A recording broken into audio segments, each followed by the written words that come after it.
Is that stat? Mate, how many cards have you got? 27.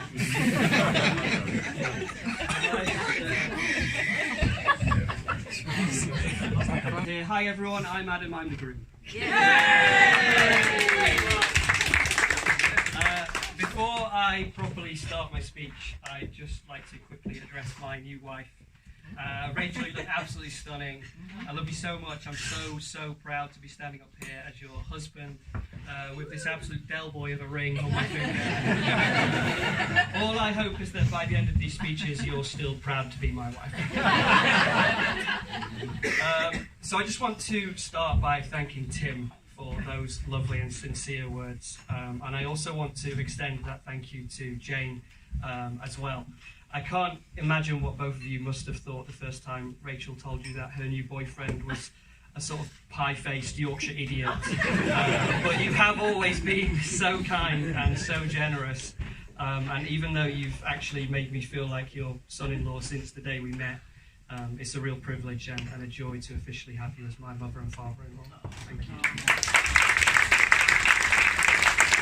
I want to thank you not just for all the incredible help that you've given us in making today so special, including the amazing flowers, but also for raising this incredible, beautiful, hilarious woman who I have somehow been allowed to marry today.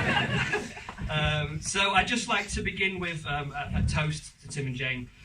But in fact, I've always found the quiet clinking and awkward silence that follows a little bit underwhelming. So instead, can we have a huge round of applause, please, for Tim and Jane?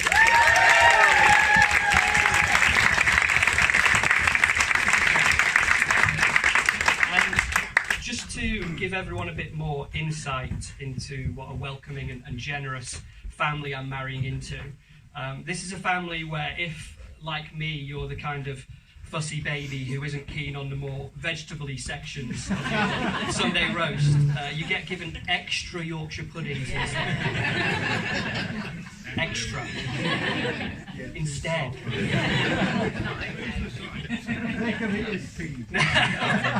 Now, I'm not saying that extra Yorkshire puddings is the only reason, but I suppose what I am saying is that it's a big part of it. I'd also like to say thank you to my own parents, my mum and dad, Lindy and Ian.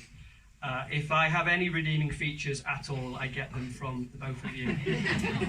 The two of you are the kindest, most generous, most authentic people I know. And I want to thank you not just for your helping today together, but for 34 years of love, support, encouragement, laughter, and occasionally, where necessary, forgiveness. Sorry again about university. I was as surprised as you were. So a round of applause for my mum and dad.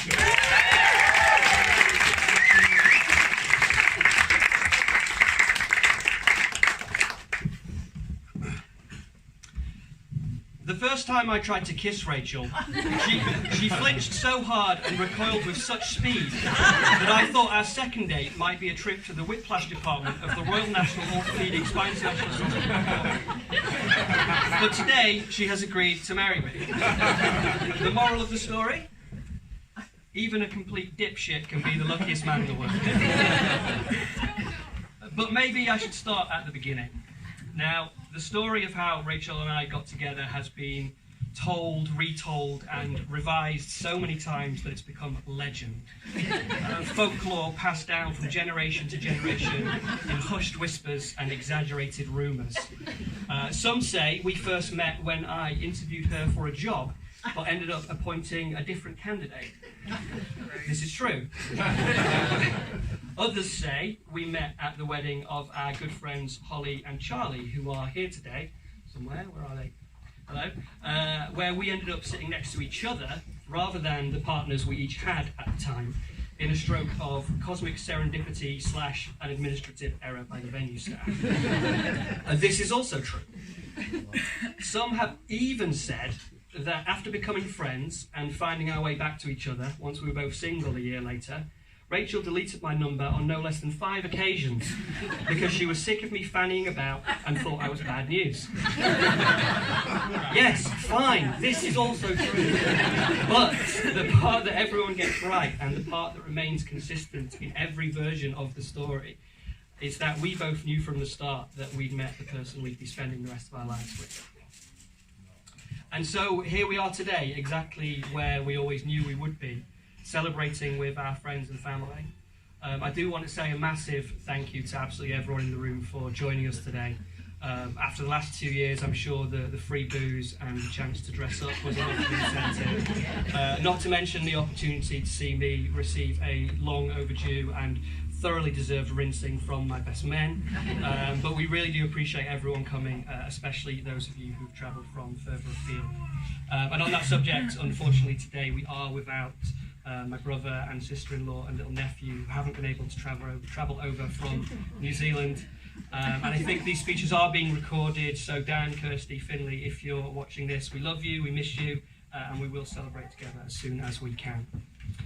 And as Tim alluded to, you might also have noticed that regrettably there's one other very important guest who isn't in attendance today, and that's the little Cocoa Bean, who didn't have quite so far to travel but was simply too barky to come. I'd also like to take a moment, please, to thank the bridesmaids, who I'm sure you'll all agree have done a fantastic job and all look absolutely amazing today. Firstly, thank you so much to Nat and Bernsey for being such great friends to Rachel for so many years. If you have any survival tips, I would love to hear them. Holly, we owe you so much. I don't think I'll ever be able to say thank you enough, because if it wasn't for our invitations to your wedding and the seating plan mix-up on the day, then Rachel and I might never have even met properly, never mind being able to repay the favour 5 years later by inviting you to our own wedding, so thank you. And as romantic as our story is, you'll all be pleased to hear that out of respect for the relationships of our friends and family, we've decided to keep you all sat next to your existing partners. Well, most of you will be pleased to hear that. Sorry, Frankie. And Emma, thank you for everything that you've done to make today happen, including Rachel, keeping Rachel calm enough to actually make it to the ceremony. I don't think that Rachel could have asked for a better bridesmaid, and she definitely couldn't have asked for a better sister. The relationship that the two of you have is so joyful and so inspiring, and your impenetrable in-jokes and synchronised hysterical laughing fits have taught me some much-needed lessons in humility and independence. So thank you for that. I am going to do the second half of the speech after all, I've decided. And thank you as well for making me feel so welcome in your family. I already have a sister who I love very much, but you are perhaps the sister who actually respects me. So a round of applause for all the bridesmaids, please.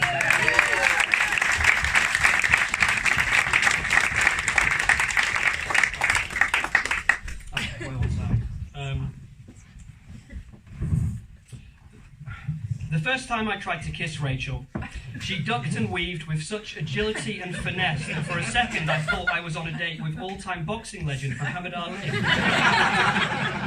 And although it might sound like a difficult beginning, the truth is that nothing has ever felt easier or more natural to me in my entire life than my relationship with Rachel.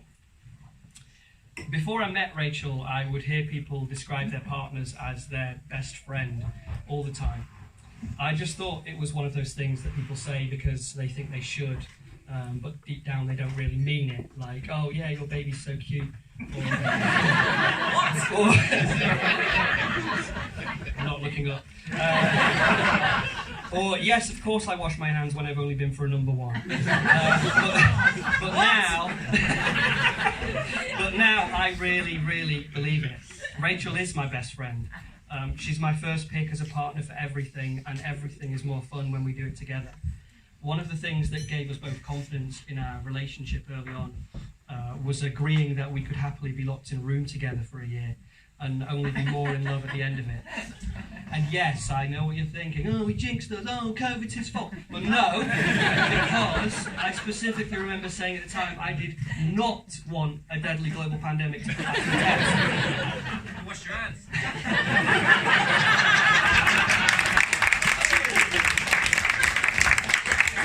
Save the heckles for the end.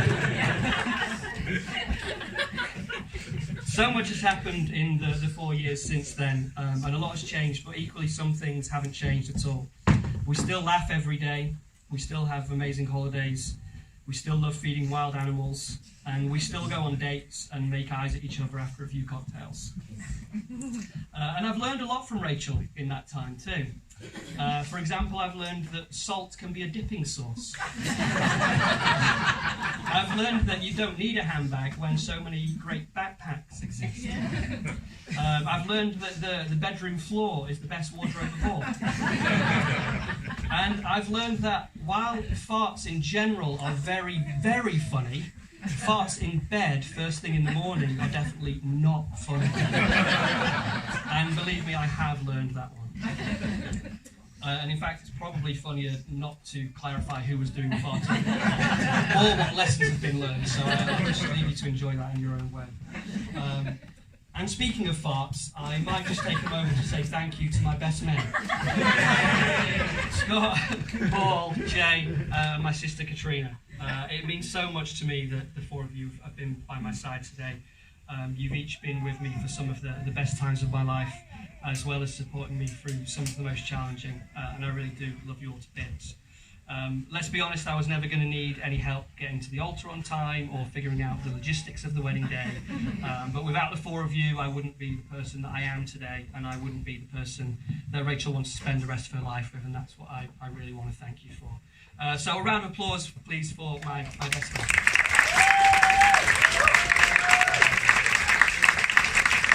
And apparently you'll be hearing from them shortly, although considering I've led a life of such dignity, humility and modesty, I'm not really sure what there is for them to talk about. I can only assume they've had to make up a load of nonsense that might well sound like it could be true, but I can assure you will not be.